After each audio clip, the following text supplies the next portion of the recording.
with Hosanna Hauser from our craft department, and she's going to show us how to make these adorable fabric Easter eggs. Big ones, little ones.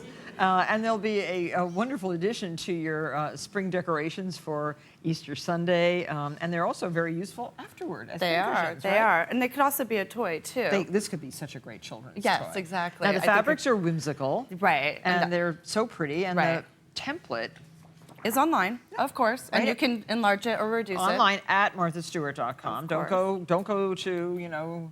Where else would you go? I don't know. Where would you? Don't go anywhere else because it's not anywhere else. It's only at marthastewart.com. So you need 4 of those per egg. So we cut out 4 pieces. So we have our template, and I actually have our fabric. Oh, yes. Fold it into quarters. Okay. So I like cutting everything out at once, all 4 pieces. Yes. And so we put the template down, and I like to just put a weight on top. Coffee mug works well. Well, you can hold it. Not a full coffee cup. No, never. Okay. And so then we have our rotary cutter. You squeeze it. Yep. And then we're just going to press really hard. I hope you all have a rotary cutter like this because this is so easy for straight or curved lines like this rather than trying to do this with a scissor. Right. And you get, with this, it's great because you can do all 4 at once. And cut, see how it comes right off? Isn't that like magic? Magic. This is how real tailors are cutting these days.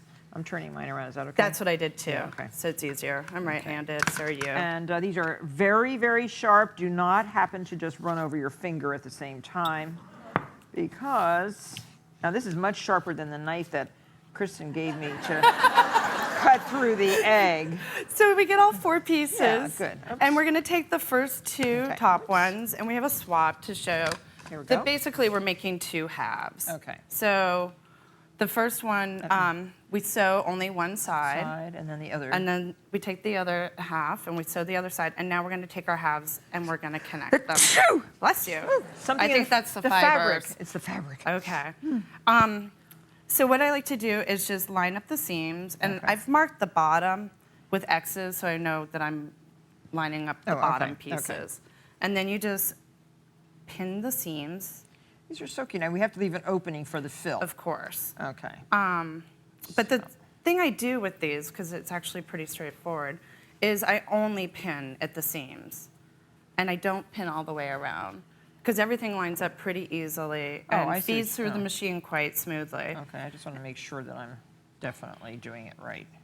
As you can see. Okay. So it just pops in too. Yes. And then we're ready to go to the machine. Okay, my sewing teacher told me to pin every 3 inches. Oh, well, if we come and you can see, it does feed pretty much on its own. Well, these sewing machines are so much better than they used to be, right? These are all great. Yeah. We're very fortunate that we have such great machines to work on around here. Okay, so just go all the way around. All the way around, and like I said. How big a seam, a 1/4 inch? 1/4 inch. Okay, just the width of the foot? Basically, that's what I use as my guide. Okay. And you just go, and the pieces really do just line up. So you don't need to fuss with all the pinning, and you don't have to worry about pulling them out. And also, when you get to the top, you just want to make sure you're making a nice curve. Not a point. Exactly. Although some eggs are pointy. They are, and that's also, I mean, you can have the variations with these. You know, eggs are all very different. Okay. So we have one that's already, do we have one that's already done? We have ones that are done, and we also have ones that are turned right side out. Okay, now we leave an opening of how big? You can do 1 inch to 2 inches. It's really on what you're comfortable with. Okay, so you understand I like to keep it small because I don't like hand stitching too much. Okay, so you understand we have to turn these right side out now. Right. Okay. So now it's time to stuff. Okay, so that gets pulled in. Here we have it. Here I have and what pulled is out. this? This is just a polyfill, and you just grab some, and you start using it to push in the hole. So it takes a long time. This is the part that takes the most time. Okay. Turn on Animal Planet.